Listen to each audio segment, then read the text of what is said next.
Assalamualaikum warahmatullahi wabarakatuh. Perkenalkan, nama saya Nurul Ainah dengan NIM 1900105010101 dari Lokal G19 Program Studi Ekonomi Syariah Fakultas Ekonomi dan Bisnis Islam Universitas Islam Negeri Antasari Banjarmasin. Tujuan video ini adalah untuk memenuhi tugas akhir dari mata kuliah Sejarah Peradaban Islam. Film Fatih 1453 merupakan sebuah film buatan Turki yang disutradarai oleh Faruk Aksoy. Film Fatih 1453 merupakan sebuah film yang menceritakan sejarah kolosal tentang penaklukan Konstantinopel oleh Sultan Mehmed pada tahun 1453. Momen ini diriwayatkan dari sebuah hadis dan dijadikan pembuka alur cerita. Penaklukan ini merupakan bukti sabda Nabi Muhammad SAW. Kota Konstantinopel akan jatuh ke tangan Islam. Pemimpin yang menaklukkannya adalah sebaik-baik pemimpin, dan pasukan yang berada di bawah komandonya adalah sebaik-baik pasukan. Hadis riwayat Ahmad bin Hambal Al-Musnad. Pada tanggal 29 Maret 1432 Masehi, di kota Edirne, Turki, lahirlah seorang anak dari Sultan Murad II. Beliau memberikan nama Mehmed, atau yang dikenal dengan Muhammad Al-Fatih. Dalam film tersebut, Sultan Murad II dikabarkan tentang kelahiran anaknya saat ia sedang membaca Al-Quran Surah Al-Fatih. Sultan Mehmed memiliki ilmu bela diri yang lengkap. Ia menguasai 6 bahasa. Banyak terjadi keajaiban pada masa kelahirannya. Antara lain, banyak kuda melahirkan anak kembar, hasil bercocok tanam yang berkualitas baik, bahkan cabang-cabang pohon melengkung karena buahnya yang melimpah. Di tahun yang sama pula, terlihat komet yang diyakini sebuah tanda peristiwa besar akan terjadi. Itulah kelahiran Mehmed II yang dikenal luas dengan nama Muhammad Al-Fatih, sang penakluk. Sultan Mehmed pernah naik tahta di usia 12 tahun, akan tetapi kala itu peristiwa genting terjadi. Kerajaan Hungaria mengkhianati perjanjian damai dan ingin mengambil kesempatan menyerang di saat Mehmed sedang bertahta. Akibatnya, sang Perdana Menteri Halil Pasha meminta Sultan Murad II kembali naik tahta, yang pada akhirnya berhasil membendung serangan dari pasukan salib. Kala itu, Mehmed sedang berlatih pedang dengan Hasan panglimanya. Kemudian, datang selembar surat dan Perdana Menteri Halil Pasha. Isi surat itu bertuliskan bahwa Sultan Murad II telah wafat. Hal itu membuat Mehmed harus berangkat ke ibu kota untuk pelantikannya sebagai Sultan baru Kerajaan Ottoman. Saat Sultan Mehmed sampai di Edirne, beliau langsung ke tempat jasad ayahnya. Beliau bersumpah di depan jasad ayahnya bahwa beliau akan menaklukkan kota Konstantinopel. Sultan Mehmed kembali menyusun pemerintahan, lalu menunjuk lagi Halil Pasha menjadi Perdana Menterinya. Tindakannya tersebut jelas tidak disukai oleh rakyatnya dan dianggap kelemahan karena ia menjadikan orang yang pernah menggulingkan tahtanya sebagai Perdana Menteri. Di lain tempat, pihak Konstantinopel mengetahui itu. Mereka sangat gembira karena menganggap Sultan Mehmed tetap saja menjadi seorang bocah yang tidak mengerti politik bernegara. Lain halnya dengan Vatikan Roman yang mengetahui betul sifat Sultan Mehmed yang berambisi untuk menaklukkan Konstantinopel.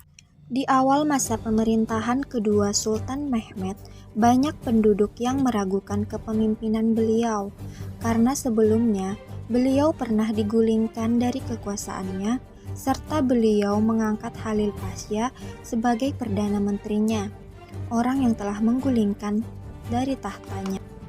Di suatu malam, Sultan Mehmed mimpi bertemu dengan Utsman, yaitu nenek moyang beliau.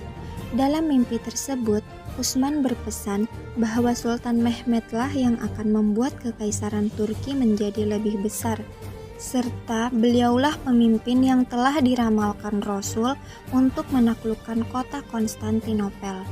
Setelah mendapat mimpi itu, Sultan Mehmed langsung mengutarakan rencananya kepada para penasihatnya untuk membuat 100 kapal dalam setahun dan 3 meriam raksasa. Beliau juga meminta Halil Pasha untuk melaporkan status persenjataan dan amunisi dari Yanishari. Mendengar berita tersebut, Halil Pasha menyatakan keberatan.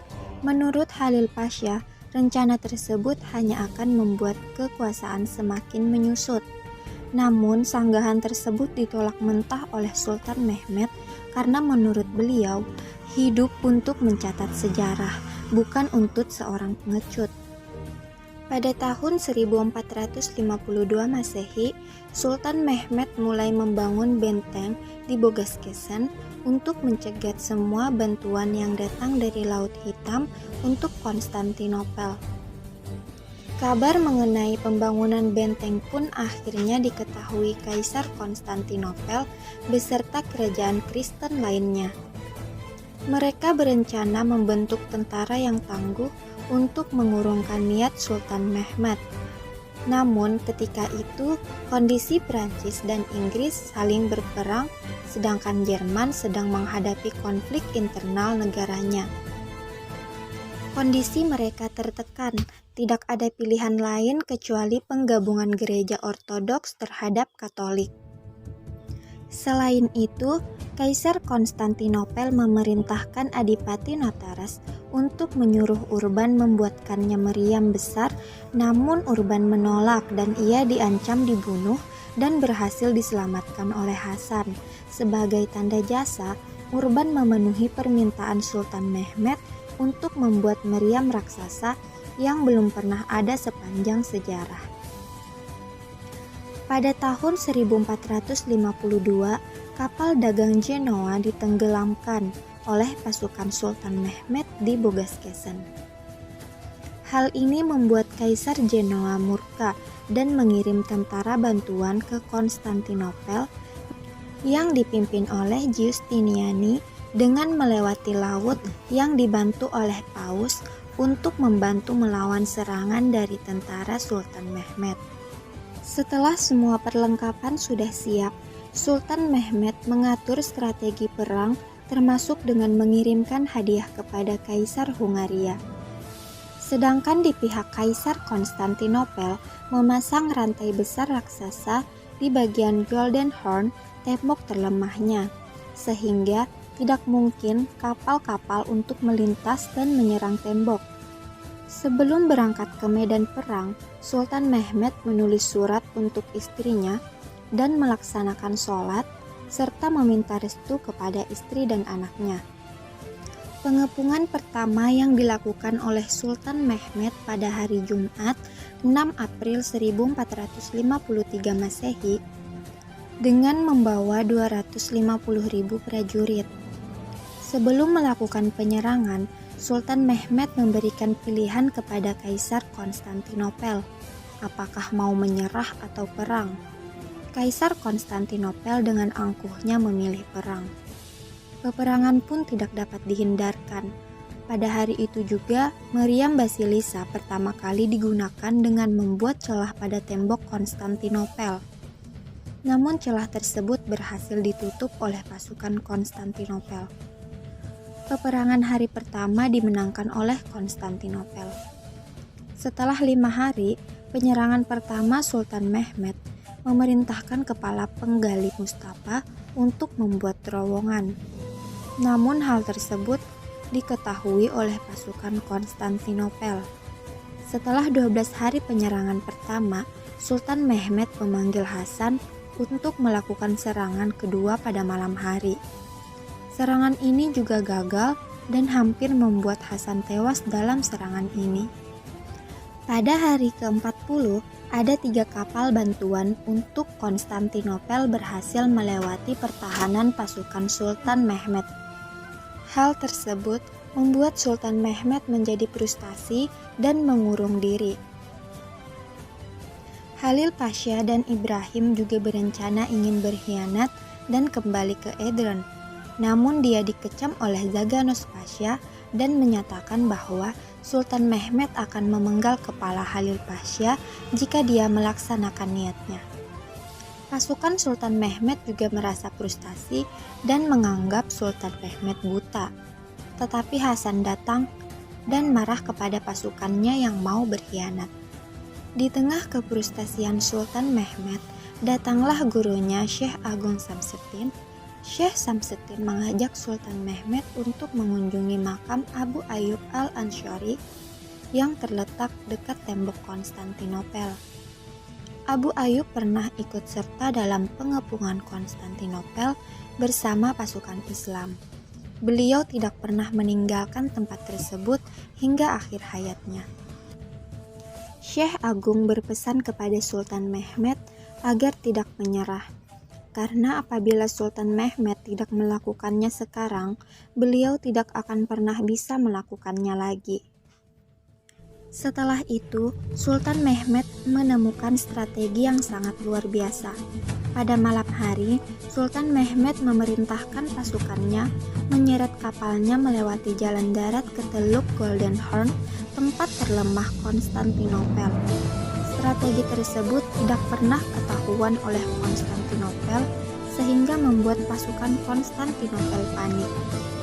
Sebelum melakukan serangan secara besar-besaran, pada malam harinya Sultan Mehmed berpidato memberi semangat kepada ribuan pasukannya yang tersisa.